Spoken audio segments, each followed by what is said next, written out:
पाठा खास। अरे यार, आपने वो सुल्तान सलातीन जी को ड्रॉप कर दिया। मैंने उनसे रिक्वेस्ट की थी, जिस टॉपिक पर वो बात कर रही थी, मुझे उन्हीं के साथ मैं चाह रहा था कि अगर हमारे साथ ओहो, कोई और आ जाए सुल्तान जी, आ जाए वापस। खवात अगर हमारे साथ कोई और एक आधी खातून भी जुड़ना चाहें, सीसी बैठी हुई हैं, अगर वो आना चाहें, तो मेरे ख्याल में ये इशू जो है हारिस, इस पर जितनी भी बात की जाए वो कम है। अब यहाँ पर हमारे बहुत सारे लोगों को इस चीज का अंदाजा ही नहीं है। चलो पाकिस्तान में तो समझ आती है कि यार, एक मुस्लिम सोसाइटी में, मुस्लिम कल्चर में ये वो क्या कहते हैं, फातिमा को जहेज दिया गया था, और वो जहेज फातिमी के नाम से वो फिर चला और फिर चलता आया। लेकिन ये एक सोशल टैबू बन गया हुआ है, एक स्टीरियोटाइप बन गया हुआ है। और उसकी हमारी जो नाक है ना, मुझे ये समझ नहीं आती कि ये साली नाक किस चीज की बनी हुई है। औरत, हमारी बीवी बहन बेटी जो है वो छोटे कपड़े पहन पहन ले, हमारी नाक कट जाती है। वो किसी के साथ बॉयफ्रेंड बना ले तो उसकी हमारी नाक कट जाती है। हम बेटी को जो है वो थोड़े बहुत अगर उसको जहेज थोड़ा चला जाए तो हमारी नाक कट जाती है। हम ये नाक कट के साइड पे क्यों नहीं रख देते, ताकि इंसानियत तो कम से कम बच जाए। मुझे अब ये लोग कहते हैं कि यार तुम मुस्लिम हेटर हो। मुझे यकीन कर हारिस, मैं 2-3 दिन से ये न्यूज़ सुनी हुई है। I am going through my health issues as well, लेकिन उसके बावजूद भी कोई एक आधे मोनोलॉग्स में बना के अपने चैनल पर डाल रहा हूँ, लेकिन मुझे इस टॉपिक पर बात करने की हिम्मत ही नहीं हो रही थी। मैंने वो वीडियो तकरीबन को सिर्फ 30 या 40 सेकंड देखी है, और उस लड़की ने जो बात की थी ना, उस लड़की ने खुदकुशी की है, आयशा ने। लेकिन उसका कातिल आप है, उसका कातिल मैं हूं, उसका कातिल हमारी सोसाइटी है, उसका कातिल हमारा कल्चर है, मैं नहीं, उसका कातिल इस्लाम है। हमारी हमारे हमारी हमारी वो नाक है। नहीं, इसमें उसमें सिर्फ इस्लाम को जो है ना, वो आज आपको लगेगा कि मैं शायद थोड़ा इस्लाम को मार्जिन दे रहा हूँ। इस्लाम को मैं मार्जिन नहीं दे रहा, लेकिन इस्लाम से ज्यादा हमारी जो सोसाइटी के जो सोशल टैबूज हैं, स्टीरियोटाइप्स हैं, जो हमारे रीति रिवाती और नाक ऊंचा रखने के नाम पर जो हमने चीजें खड़ी हुई हैं। यार, दुनिया कहाँ से कहाँ चली गई है। ये डाउरी के वेस्ट का कल्चर में नहीं थी। लेकिन आज आपको कहीं पे भी वेस्ट में जो है वो डाउरी देते हुए कोई नजर नहीं आएगा।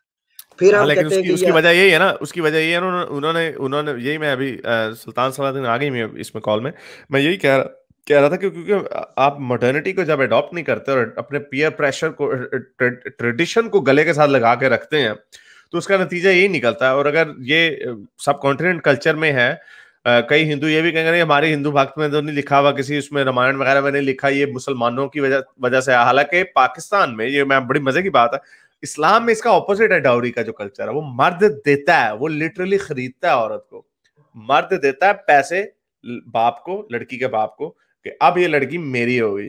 वो भी एक घटिया ट्रेडिशन है जो अरब में है। ऑब्वियसली हक दैट्स अ हक महर बैड की बात ट्रेडिशन। कर रहे हैं आप। हाँ, वो मेहर है ना, लेकिन वहां पर ये डाउरी और औरत नहीं कुछ देती, अरब जो कल्चर इस्लामिक। में कुछ कंट्रीज में, अरबियन कंट्रीज में है नहीं कि नहीं, वो लड़का, मैं प्योरली इस्लामिक सेंस से बात कर हाँ, रहा कि वो हूँ। मकान वकान बनाते हैं लड़का, वो कुछ इस तरह के ट्रेडिशंस हैं वहां पे। लड़के they have to have a house, कुछ इस तरह का होता है, मगर वो इसका अच्छा, इस्लाम से नहीं ताल्लुक। अच्छा, इंडिया में जो है, इंडिया में अब बहुत सारे लोगों को ये शायद ये चीज पता ही नहीं होगी। आ, अब ज्यादा लंबी डिटेल में नहीं बातें, इस पे दो क्लेम आते हैं। एक स्टैनली टैम्बिया का आता है और एक माइकल विस्कल का आता है। स्टैनली टैम्बिया क्लेम करता है कि मनुस्मृति जो है उसमें डाउरी और ब्राइड्स वेल्थ जो है उसको सैंक्शन करती है। लेकिन माइकल विस्कल का क्लेम है कि इंडियन जो एंशियंट लिटरेचर है, वैदिक पीरियड तक जो है वो डाउरी का कोई सबूत नहीं है। फिर अल बैरूनी, जो अफगानिस्तान इन्वेडर्स के साथ आया था इंडिया में, 16 साल गुजारे, उसने लिटरेचर को स्टडी किया, कल्चर को स्टडी किया। उसमें भी कहीं पे भी वो जहेज का जिक्र नहीं करता। शादियों के मुतालिक वो कहता है कि शादी के मौके पर जो है वो हस्बैंड अपनी वाइफ को अपनी हैसियत के मुताबिक कुछ ना कुछ गिफ्ट दे जाता था। एक चीज जो मुझे समझ नहीं आती कि जो डाउरी है वो इंडियन पीनल कोड का जो एक्ट है 1961, उसके तहत डाउरी लेना और देना दोनों जुर्म है। लेकिन हमारे जितने नहीं, भी उसके व्यूअर्स बैठे हुए, they are means to go about it ना। आप फिर ये उसमें ये डाल देते हैं कि वो चीज, अगर बाप अपनी प्रॉपर्टी का शेयर अपनी बेटी को दे रहा है, you can't stop them from that. तो वो प्रेशराइज उस मीन से करते हैं। आप कोई अगर आप बच्ची को कोई चीजें लेके दे रहे हो, आप प्रॉपर्टी लेके दे रहे हो, लोग वो थोड़ी कहेंगे कि वो डाउरी में दे रहे हो, वो उसको और तरीकों से दे सकते हैं कि I am giving inheritance to my child. तो हाँ, दे वो तो आर, कानून में से लूप होल्स निकाले जा सकते हैं ना। नहीं, लेकिन अब वो तो उस तरह भी है ना, वो तो उस तरह भी है ना आपके पाकिस्तान में। वो जब वो याद है वो उस पे 10 बजे के बाद कहा कि अब बारात शादी हाउस जो है 10 बजे खत्म हो जाएंगे, या नहीं वो वन डिश हुआ था, वो क्या हाँ, वन डिश आया हुआ था? था, दोनों हुए थे, वन डिश दोनों हुआ। हुए थे, वन डिश भी हुए थे, और 10 बजे जो है वो लाइटें बंद कर दी जाती थी। हाँ, तो लेकिन लोग उसके गिर्द भी लगाते रहते थे और ताने मारते रहते थे कि तो तेरे घर दे ने प्यो ने तो कुछ भी नहीं खिलाया सन। आहो हाँ, भुखी बरात रह गई। भूखी बरात रहे, वो उस पे तो कोई भी नहीं राजी होता यार। देखो बात ये है कि हम सोसाइटी जो होती है ना, ऐसा नहीं होता कि यार सुबह उठे और सब कहें कि हमने आज के बाद जो है वो डाउरी नहीं देनी। हम अपने घर से चेंज कर सकते हैं। एक माँ बाप के लिए बेटी से बढ़कर कोई कीमती सरमाया नहीं होता। अगर आपका ससुराल वाले वो बेटी लेकर खुश नहीं है, उनको डाउरी चाहिए, उनको जहेज चाहिए, उनको सामान चाहिए, सीधा सीधा बोले भाई को दूसरा घर ढूंढ लो। पाकिस्तान में हारिस नहीं तो लेकिन मैंने अपनी आंखों लेकिन से उसकी भी तो देखा, हाँ, sorry। इसमें इसमें ये भी चीजें आती हैं कि हमारे यहाँ तालीम की फुकदान है। फिर वो जो लड़के हैं वो तालीम, क्योंकि शरह का में इंडो पाक दोनों जगह पे जितना लड़के का स्टेटस ज्यादा होगा उतनी डाउरी की डिमांड बढ़ती जाएगी, उतना जहेज उन्हें ज्यादा चाहिए। वो फिर उसको कॉम्पेंसेट करते हैं। वो मैं वो सत्य में विजय थे कि जो आमिर खान का प्रोग्राम था उसमें यही था कि वो अगर डॉक्टर है तो उसका वो जहेज ज्यादा होगा, अगर उससे कम वहां पे असिस्टेंट है उसका तो उसका कम, उससे कम होगा। तो मतलब जितना आपका सोसाइटी का स्टेटस ज्यादा होगा, जितना आपके माली हैसियत वो लड़के की वो होगी, उसको आपको मैच करना पड़ेगा जहेज में उससे। क्योंकि वो फिर नाक कट जाती है ना, क्योंकि वो आपने लड़की को कुछ वही। दे के नहीं भेजा, खाली हाथ भेज हम्म। दिया, तो वो आपने हम्म। क्या वो वहां पे जाके फिर उनको माँ बाप भी इस मामले में सोसाइटी के प्रेशर में होते हैं कि अगर हमने नहीं दिया तो हमारी बेटी खुश नहीं रहेगी। They know that from the beginning. और ये भी तो है ना जो आपने स्पार्टकस आपने बड़े मजे से कह दिया कि ऐसे हो, लेकिन अनफॉर्चुनेटली अब उन्होंने भी, उनकी भी बेटी की उम्र निकलती जा रही है, उनके ऊपर भी एक सोशल प्रेशर यही है ना कि भाई बस अब 22-23 साल हो गई, अब 25 हो गई तो बुढ़ी हो जाएगी लड़की, तो उसकी उम्र निकलती जा रही है लड़की की, अब शादी करनी है, यही रस्मात है, हमें जहेज देंगे, जैसे सुल्तान सलादीन ने कहा कि अगर नहीं देंगे तो लड़की को ताने पड़ेंगे, उसकी जिंदगी खराब होगी वगैरह। ये ऑब्वियसली ये पूरा चक्कर ही घन चक्कर ही ऐसा है कि ये ट्रेडिशंस पे है। अनफॉर्चुनेटली रिलीजन्स जो होते हैं कुछ ट्रेडिशंस को खत्म कर देते हैं, लेकिन कुछ को कायम रहने देते हैं। इसीलिए इवॉल्विंग मोरालिटी ही एक सोल्यूशन है, जो एक मॉरल ज़ाइटगेस्ट है, यही एक सोल्यूशन है। जो भी सोसाइटी या कल्चर किसी भी चीज को, कल्चर नहीं सॉरी, जो कोई भी सोसाइटी कोई भी मुआशरा जो होता है जो इस चीज को मानने के लिए नहीं तैयार हो सकता कि हमारी सोच या हमारा मुआशरा, हमारे इकदार जो है हर वक्त के साथ साथ बदल सकते हैं, तब तक इस तरह चलता रहेगा। आज हम सोच रहे हैं, हमें आज जो चीजें सही लगती है ना, और ये फेमिनिस्ट रेवोल्यूशन के बाद ये हुआ, और मैं इसके बाद सोचा, अब मैं वो नहीं बनूंगा आपका वो जॉर्डन पीटरसन नहीं बनूंगा, लेकिन इसकी एक बहुत बड़ी वजह हमने देखी है कि हम ये क्यों देखते हैं कि जिधर भी हम देखते हैं और विमेन एम्पावरमेंट होती है, वहां पे चाइल्ड ग्रोथ जो है, सॉरी जो फर्टिलिटी है, वो ड्रॉप हो जाती है। वो ड्रॉप हो जाती है। उसकी हम्म। वजह ये एक उसका प्लस पॉइंट है क्योंकि हमारी दुनिया ऑब्वियसली एक बड़ी अनफेयरली ओवरली पॉपुलेटेड है, और जो जो 1970s तक 7 तक थी बच्चों की बड़े सगीर में बच्चों की पैदाइश का रेट, तो वो बहुत ज्यादा था। लेकिन अब डेवलप कंट्रीज में 2.1 से भी नीचे गिरता जा रहा है। उसकी वजह फेमिनिस्ट रेवोल्यूशन के बाद भी हुआ ये, और जो सही है एक हद, ऑब्वियसली एक म्यार होना चाहिए। वो भी ज्यादा चले गए हैं, लोग 40 साल तक पीएचडी करते हैं, तब तक उनकी फिर वो फर्टिलिटी खत्म हो जाती है, बच्चा पैदा करना मुश्किल हो जाता है। तो ये जो बैलेंस जो है ना, ऑब्वियसली हमने उसकी सोसाइटी इस तरह, जापान में लोग शादी नहीं कर रहे, बच्चे पैदा करना तो दूर की बात, जापान में लोग शादी नहीं कर रहे थे, और ये 2016 में उन्होंने लॉ मेकिंग काफी चेंज की अपनी, कि लोग 60-60 घंटे हफ्ते में काम कर रहे हैं। वो कहते हैं हम स्ट्रेस ही इतना होता है, हमारा दिल ही नहीं करता कुछ करने का, लोग वीडियो गेमों में ज्यादा बिजी हैं। तो ये भी एक हमारी इंसानियत का एक हिस्सा है बहुत बड़ा।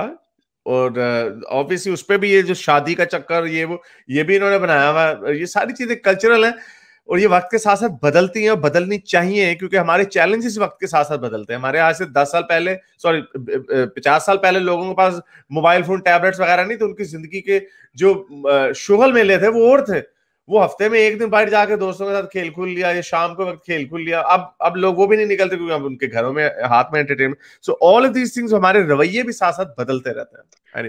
इसमें वो रिचर्ड डॉकिंस के वो सेल्फिश जीन में मैं पढ़ी थी, तो उसमें ये भी था कि वो जिन परिंदों में पॉपुलेशन ओवर पॉपुलेट हो जाते हैं, तो वो ऑटोमेटिकली उनमें फर्टिलिटी रेट कम होता जाता है, और क्योंकि वो खुराकी मवाके और वो सब कम होना शुरू हो जाते हैं। तो ये I think this also goes back to जिनमें अवेयरनेस ज्यादा आ जाती है, दे कॉन्शियसली नहीं, लेकिन हमारा तो अभी रिसोर्स का तो खैर रिसोर्स तो ऑलवेज स्ट्रेच होते रहे हैं, लेकिन रिसोर्स का प्रॉब्लम हमारी तो सिर्फ प्योरली एक इंटेलेक्चुअल डिसीजन है, इंस्टिंक्टिव डिसीजन नहीं है। जो जैसा मैंने आपको बताया कि जहां पे भी औरतें एजुकेट होती हैं, वुमेन एम्पावर होती हैं, वहां पे बच्चों की शरह कम होती है। परिंदों में तो ऑब्वियसली रिसोर्सेज, उनके रिसोर्सेज खत्म हो जाते होंगे ना।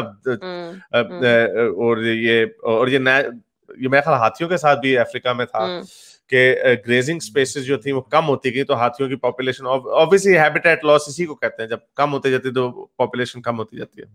अब ये औरत मार्च जो हुआ था, जो सबसे होने नहीं, मैं पिछले वाले की बात कर रहा हूँ, पिछले जो 2-3 हुए हैं, उसमें जो सबसे जिस नारे पर बहुत बड़ा एतराज किया गया था वो ये था, मेरा जिस्म मेरी मर्जी, मेरी मर्जी। ठीक है। और उसको पता नहीं किस तरीके से जो है वो लोगों ने उसकी, यार ऐसे ऐसे कमेंट मैंने देखे हैं, ऐसे ऐसे कमेंट पढ़े हैं कि मेरा सर जो है वो शर्म से झुक जाता है। भाई कितना कॉम्प्लिकेटेड है ये नारा, कितना कॉम्प्लिकेटेड है ये नारा। नहीं, इसलिए और इस नारे से इतनी तकलीफ क्यों है? वो इसलिए इनको तंग करो ना, वो यही है ना, क्योंकि ये अगर मेरा औरत का, इस लड़की का जिस्म इसकी मर्जी होती तो उसने इनकार कर देना बुढ़े के साथ शादी करने से, चल पा जाए। और इसके दादे की उम्र का है। और फिर एक और चीज हो जाती है, जो आप फर्टिलिटी और बच्चे पैदा करने की बात कर रहे थे अभी कुछ देर पहले कि ये ड्रॉप हो रहा है। एक और हमारे जो मुसलमानों में, मुसलमानों समेत सब कॉन्टिनेंट के लोगों में भी ये होता है, इवन इंडिया, नेपाल, रिलीजन से हट के, कि जी बेटा पैदा करना है, हमारी नस्ल चलाने वाला कोई नहीं होगा। हारिस, तुम्हें अपने दादा के दादा का नाम पता है? नो, मेरे उस पे लिखा हुआ। मेरा ख्याल मेरे जो चाचा थे उनको शजरा नस्ब शौक इकट्ठा करने का बड़ा शौक था। मेरा ख्याल उनके पास है up to 5 generations back, but मुझे नहीं याद, तो जब 2 जनरेशन के बाद आपको मुझे दादे के बाप का नाम भी नहीं पता, दादे के बाप का नाम भी नहीं पता होगा। मुझे भी नहीं पता। तो काहे की नस्ल यार, नस्लें क्या बेटियों से नहीं चलती? अजीब है कि जी हमारा नाम लेने वाला कोई नहीं होगा। अबे भाई, तेरा नाम लेने वाला बेटे 10 पैदा कर ले, चौथी पीढ़ी में तेरा नाम लेने वाला वैसे भी कोई नहीं होगा। जो याद रखे जाते हैं, जो बच जाते हैं, वो अपना कोई काम ऐसा कर जाओ। एग्जैक्टली, मैंने जो कोट याद आ गया, वो मूवी थी ट्रॉय। वो ट्रॉय में वो अकीलीस अपनी माँ के पास जाता है, कहता है मैं माँ ट्रॉय के ऊपर हमला करूं ना करूं। तो माँ, उस जमाने के लोग यही वाली बात सोचते थे। वो कहती है अगर तू नहीं जाएगा ना इस जंग में, तो तुझे बड़ी अच्छी बीवी मिलेगी, तेरे बड़े अच्छे बच्चे पैदा होंगे जो तुझसे बड़ा प्यार करेंगे, फिर उनके बच्चे पैदा होंगे, वो तुझसे बड़ा प्यार करेंगे, तू बहुत बुढ़ा हो जाएगा और फिर तू मर जाएगा, फिर उसके बच्चे जो होंगे वो याद रखेंगे कि अकीलीस हमारा एक दादा था, फिर तेरा नाम लोग भूल जाएंगे। उसने यही बात की, तीसरी जनरेशन में लोग भूल जाएंगे। लेकिन अगर तू इस जंग में गया तो हजारों साल तक तेरा नाम जिंदा रहेगा, जो कि टेक्निकली जिंदा है अभी भी। अकीलीस की बहादुरी की लोग एग्जांपल देते हैं। तो और एब्सोल्युटली यही बात है। और उसके मेरा ख्याल पता नहीं, बड़े सारे बहुत लोग इस तरह के गुजरे जिनकी अपनी तो औलाद नहीं थी कोई, लेकिन वो कारनामे ऐसे मार के गए। रसूल अल्लाह के अपने देख लो कि उनके बेटे से तो कोई उनकी औलाद नहीं थी, नाम उनके सारे लेने वाले। चलें, ठीक है, थैंक यू हारिस। चलें, बहुत शुक्रिया आपका आने का, दोनों का थैंक यू, बहुत शुक्रिया, आपने बड़ी अच्छी बात की। ओके, मेरे इस नेक काम को जारी रखने के लिए मुझे पेपैल या पेट्रियन पे जरूर सपोर्ट कीजिए, ताकि मैं अपना पैगाम ज्यादा से ज्यादा लोगों तक पहुंचा सकूं।